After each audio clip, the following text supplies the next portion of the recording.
ഇന്ന് നമുക്ക് field മെത്തേഡും armature control മെത്തേഡും ഉപയോഗിച്ച് DC മോട്ടറിന്റെ സ്പീഡ് എങ്ങനെ നിയന്ത്രിക്കാം എന്ന് നോക്കാം.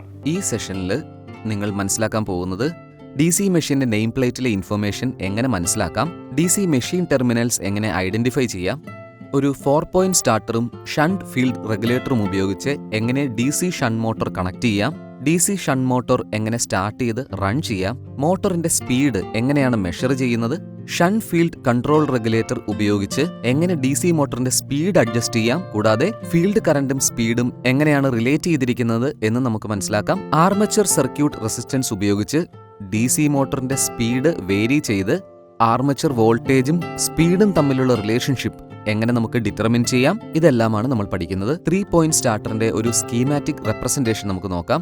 ഒരു 3-point സ്റ്റാർട്ടറിൽ ഒരു no volt release coil connect ചെയ്തിരിക്കും സീരീസിലേക്ക്. അത് ഷണ്ട് ഫീൽഡ് സർക്യൂട്ടുമായിട്ടായിരിക്കും. സോ അത് ഷണ്ട് ഫീൽഡ് കറണ്ട് ക്യാരി ചെയ്യും. ഫീൽഡ് റെഗുലേറ്റർ ഉപയോഗിച്ച് നമ്മൾ സ്പീഡ് കൺട്രോൾ ചെയ്യുന്ന സമയത്ത് ചിലപ്പോൾ ഫീൽഡ് കറണ്ട് വീക്കായി പോകാൻ സാധ്യതയുണ്ട്. അങ്ങനെ വരുമ്പോൾ നോ വോൾട്ട് റിലീസ് കോയിലിന് സ്റ്റാർട്ടറിന്റെ ആം അത് ഓൺ പൊസിഷനിൽ തന്നെ നിർത്താൻ ചിലപ്പോൾ സാധിച്ചില്ല എന്ന് വരും. ചിലപ്പോൾ ഡിസ്കണക്റ്റ് ആകും. ഈ പ്രശ്നം ഒരു 4-point സ്റ്റാർട്ടറിൽ നമുക്ക് ശരിയാക്കാൻ സാധിക്കും. ഈ കാണുന്നതാണ് ഒരു 4-point സ്റ്റാർട്ടറിന്റെ സ്കീമാറ്റിക് റെപ്രസെന്റേഷൻ. ഒരു 4-point സ്റ്റാർട്ടറിൽ no volt release coil connect ചെയ്തിരിക്കുന്നത് നേരിട്ട് പ്രൊട്ടക്റ്റീവ് റെസിസ്റ്റൻസ് അതായത് R എന്ന ഭാഗത്തേക്കായിരിക്കും. ഒരു ഷണ്ട് മോട്ടോറിന്റെ 4-point സ്റ്റാർട്ടറിന്റെ സ്കീമാറ്റിക് ഡയഗ്രാം ഈ താഴെ കാണുന്നത് പോലെ ആയിരിക്കും. ഇപ്പോൾ നോ വോൾട്ട് റിലീസ് കോയിലിന്റെ സർക്യൂട്ട് ഷണ്ട് ഫീൽഡ് സർക്യൂട്ടിൽ നിന്ന് മാറി ഇൻഡിപെൻഡന്റ് ആകും. ഇങ്ങനെ വരുമ്പോൾ നോ വോൾട്ട് റിലീസ് കോയിലിന്റെ ഓപ്പറേഷനെ ബാധിക്കാത്ത തരത്തിൽ നമുക്ക് സ്പീഡ് കൃത്യമായി കൺട്രോൾ ചെയ്യാനും സാധിക്കും. ഒരു 3-point സ്റ്റാർട്ടറിനും 4-point സ്റ്റാർട്ടറിനും തമ്മിലുള്ള പ്രധാന വ്യത്യാസം അതിന്റെ നോ വോൾട്ട് റിലീസ് കോയിൽ എവിടെയാണ് കണക്ട് ചെയ്തിരിക്കുന്നത് എന്നുള്ളത് മാത്രമാണ്. ഇനി DC മെഷീനെ ഐഡന്റിഫൈ ചെയ്യാം. ഒരു മൾട്ടിമീറ്റർ ഉപയോഗിച്ച് DC മെഷീന്റെ ടെർമിനൽസ് നമുക്ക് ഐഡന്റിഫൈ ചെയ്യാം. മൾട്ടിമീറ്ററിന്റെ സ്വിച്ച് റെസിസ്റ്റൻസ് മോഡിലേക്ക് മാറ്റുക. 4 ടെർമിനൽസിൽ ഏതെങ്കിലും ഒരു ടെർമിനലിനെ പ്രോബ് 1ലേക്ക് കണക്ട് ചെയ്യുക. ബാക്കി 3 ടെർമിനൽസിലേക്കും പ്രോബ് 2 കണക്ട് ചെയ്യുക. ഇപ്പോൾ മീറ്റർ നോക്കുമ്പോൾ നമുക്ക് മനസ്സിലാവും 2 ടെർമിനൽസും ഐഡന്റിഫൈ ചെയ്തിരിക്കുന്നത് ഒറ്റ വൈൻഡിംഗ് ആയിട്ടായിരിക്കും. ഇതേ രീതിയിൽ നമുക്ക് അടുത്ത വൈൻഡിങ്ങും ഐഡന്റിഫൈ ചെയ്യാൻ പറ്റും. 2 വൈൻഡിംഗ് റെസിസ്റ്റൻസും കൃത്യമായി ഒബ്സർവ് ചെയ്തതിന് ശേഷം അതിലേതാണോ അധിക റെസിസ്റ്റൻസ് കാണിക്കുന്നത് ആ ടെർമിനൽസ് നമ്മൾ ഫീൽഡ് ടെർമിനൽസ് എന്ന് ഐഡന്റിഫൈ ചെയ്യും. അത് നമ്മൾ മാർക്ക് ചെയ്യുന്നത് F1, F2 എന്ന രീതിയിലായിരിക്കും. ബാക്കി ആർമച്ചർ വൈൻഡിംഗ് നമ്മൾ മാർക്ക് ചെയ്യുന്നത് A1, A2 എന്ന രീതിയിലായിരിക്കും. ഇനി ഫീൽഡ് കൺട്രോൾ മെത്തേഡ്. ടെർമിനൽ ബോക്സിനുള്ളിൽ മോട്ടോർ വൈൻഡിങ്സ് അതായത് ആർമച്ചർ ഫീൽഡ് നമ്മൾ മാർക്ക് ചെയ്യുന്നത് A1, A2, F1, F2 എന്ന രീതിയിലായിരിക്കും. ഈ ഡയഗ്രത്തിൽ കാണുന്നത് പോലെ കറക്റ്റായ ടെർമിനൽസിലേക്ക് നമ്മൾ കണക്ഷൻസ് കൊടുക്കുന്നു. ഇനി ഡയഗ്രത്തിലേതുപോലെ നമ്മൾ DPST സ്വിച്ച് ഓൺ ചെയ്ത് മോട്ടർ നമ്മൾ റൊട്ടേറ്റ് ചെയ്യിക്കാൻ തുടങ്ങുന്നു. ഇനി ടാക്കോമീറ്റർ ഉപയോഗിച്ച് നമ്മൾ മോട്ടറിൻ്റെ സ്പീഡ് അളക്കുന്നു. DC മോട്ടറിൻ്റെ speed cut in cut out variable resistor ഉപയോഗിച്ച് നമുക്ക് നോട്ട് ചെയ്തെടുക്കാൻ പറ്റും. ഇങ്ങനെയാണ് ഫീൽഡ് കറന്റ് നോട്ട് ചെയ്യുന്നത്. ഈ റീഡിങ്സ് എല്ലാം ഉപയോഗിച്ച് നമുക്ക് ഫീൽഡ് കറന്റും സ്പീഡും തമ്മിലുള്ള ഗ്രാഫ് അതിന്റെ റിലേഷൻ നമുക്ക് മനസ്സിലാക്കാൻ സാധിക്കും. ഒരു 4-point സ്റ്റാർട്ടർ ഉപയോഗിച്ച് താഴെയുള്ള ഡയഗ്രത്തിൽ കാണുന്നത് പോലെ നമുക്ക് കൃത്യമായ കോമ്പണൻസ് അതായത് റിയോസ്റ്റാറ്റ്, ആംമീറ്റർ, വോൾട്ട് മീറ്റർ, DPST സ്വിച്ചും കൂടാതെ ഫ്യൂസും ഇതെല്ലാം നമുക്ക് ചൂസ് ചെയ്യാൻ സാധിക്കും. DC ഷണ്ട് മോട്ടറിന്റെ സ്പെസിഫിക്കേഷൻ അനുസരിച്ചായിരിക്കും ഈ കോമ്പണന്റിന്റെ വാല്യൂ ഉണ്ടാവുക. കൂടാതെ സ്പീഡ്, ഫീൽഡ് കറന്റും വോൾട്ടേജും നമ്മൾ കൃത്യമായി മെഷർ ചെയ്യണം. ഫീൽഡ് കൺട്രോൾ റെസിസ്റ്റൻസ് നമ്മൾ മെല്ലെ റേസ് ചെയ്യുന്ന സമയത്ത് ഫീൽഡ് കറന്റ് ഓട്ടോമാറ്റിക്കായിട്ട് ഡിക്രീസ് ചെയ്യുന്നത് കാണാൻ സാധിക്കും. പല വേഗതയിലുള്ള റീഡിങ്സ് നമ്മൾ എടുക്കണം, എന്നിട്ടത് നോട്ട് ചെയ്ത് വെക്കണം അതിന്റെ വാല്യൂസ് എല്ലാം. DC മോട്ടറിന്റെ പവർ സപ്ലൈ നമ്മൾ ഓഫ് ചെയ്യുക. അതിനുശേഷം ഗ്രാഫ് ഷീറ്റിലെ വാല്യൂസ് എല്ലാം നമ്മൾ അപ്ലൈ ചെയ്ത് സ്പീഡിനെ നമ്മൾ Y ആക്സിസ് ആയും ഫീൽഡ് കറണ്ടിനെ X ആക്സിസ് ആയും നമ്മൾ ഇങ്ങനെ വരയ്ക്കുന്നു. ഫീൽഡ് കറന്റ് കർവിനെ കുറിച്ചുള്ള വിവരങ്ങൾ നമ്മൾ ഈ ഗ്രാഫിൽ മെൻഷൻ ചെയ്യും. റെസിസ്റ്റൻസ് അധികമാവുന്ന സമയത്ത് ഫീൽഡ് കറന്റ് താഴേക്ക് വരുന്നു, ഫ്ലക്സും ഡിക്രീസ് ആകുന്നു, പക്ഷേ സ്പീഡ് കൂടുന്നു.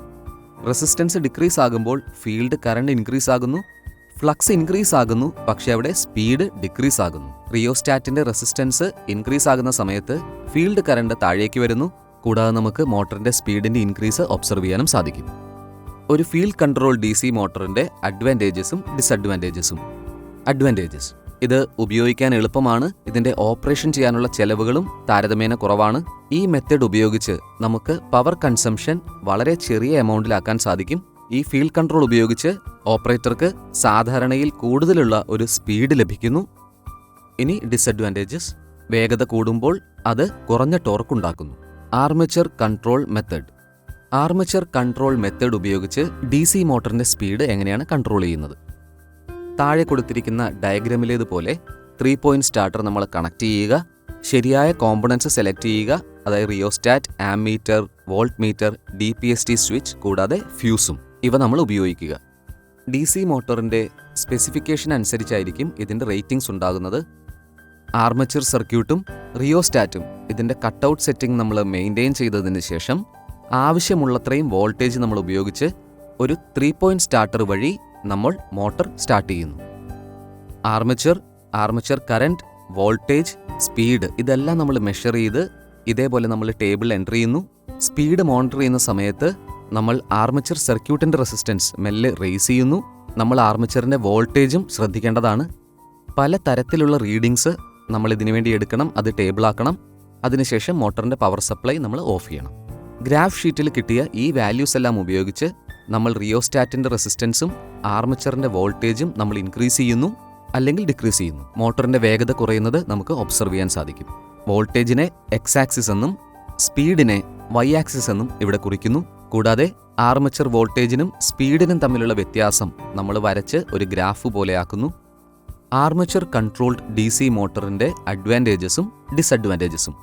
അഡ്വാൻറ്റേജസ്: ഈ ആർമേച്ചർ കൺട്രോൾ മെത്തേഡ് ഉപയോഗിച്ച് ഫീൽഡ് കറണ്ടും ടോർക്കിന്റെ ലെവലും നമുക്ക് കോൺസ്റ്റന്റായി മെയിൻറ്റെയിൻ ചെയ്യാൻ സാധിക്കും. ഡിസഡ്വാൻറ്റേജസ് നോക്കാം. ഫീൽഡ് കൺട്രോൾ മെത്തേഡിൽ ചെലവ് കൂടുതലായിരിക്കും. കൂടാതെ പവർ സപ്ലൈയും കൂടുതൽ ആവശ്യമാണ്. റീക്യാപ്പ്: ഈ സെഷനിൽ നമ്മൾ മനസ്സിലാക്കിയത് DC മെഷീൻ്റെ നെയിം പ്ലേറ്റിലെ ഇൻഫർമേഷൻ എങ്ങനെ നമുക്ക് കൃത്യമായി മനസ്സിലാക്കാം, എങ്ങനെ അത് അപ്ലൈ ചെയ്യാം, DC മെഷീൻ്റെ ടെർമിനൽസ് ഐഡന്റിഫൈ ചെയ്യുന്നത് എങ്ങനെയാണ്, ഒരു 4 പോയിന്റ് സ്റ്റാർട്ടറും ഷൻ ഫീൽഡ് റെഗുലേറ്ററും ഉപയോഗിച്ച് DC ഷൻ മോട്ടോർ കണക്ട് ചെയ്യുന്നത് എങ്ങനെയാണ്, DC ഷൻ മോട്ടോർ സ്റ്റാർട്ട് ചെയ്ത് റൺ ചെയ്യുന്നത് എങ്ങനെയാണ്, ഒരു മോട്ടറിന്റെ സ്പീഡ് എങ്ങനെയാണ് മെഷർ ചെയ്യുന്നത്, ഒരു ഷൻ ഫീൽഡ് കൺട്രോൾ റെഗുലേറ്റർ ഉപയോഗിച്ച് എങ്ങനെ DC മോട്ടറിന്റെ സ്പീഡ് അഡ്ജസ്റ്റ് ചെയ്യാം, കൂടാതെ ഫീൽഡ് കറണ്ടും വേഗവും ഇവ തമ്മിലുള്ള ബന്ധം എങ്ങനെ നമുക്ക് കണ്ടുപിടിക്കാൻ സാധിക്കും, ഒരു ആർമേച്ചർ സർക്യൂട്ട് റെസിസ്റ്റൻസ് ഉപയോഗിച്ച് DC മോട്ടറിന്റെ സ്പീഡ് എങ്ങനെ നമുക്ക് വേരി ചെയ്യാം, കൂടാതെ ആർമേച്ചർ വോൾട്ടേജും സ്പീഡും തമ്മിലുള്ള റിലേഷൻഷിപ്പ് എങ്ങനെ കണ്ടുപിടിക്കാം. ഇന്നത്തെ സെക്ഷനിലെ കൺസെപ്റ്റുകൾ മുഴുവനും നിങ്ങൾക്ക് പൂർണ്ണമായി മനസ്സിലായി എന്ന് പ്രതീക്ഷിക്കുന്നു. അടുത്ത സെക്ഷനിൽ മറ്റൊരു വിഷയവുമായി ഞങ്ങൾ നിങ്ങളുടെ മുന്നിലേക്ക് വരുന്നതായിരിക്കും. നന്ദി.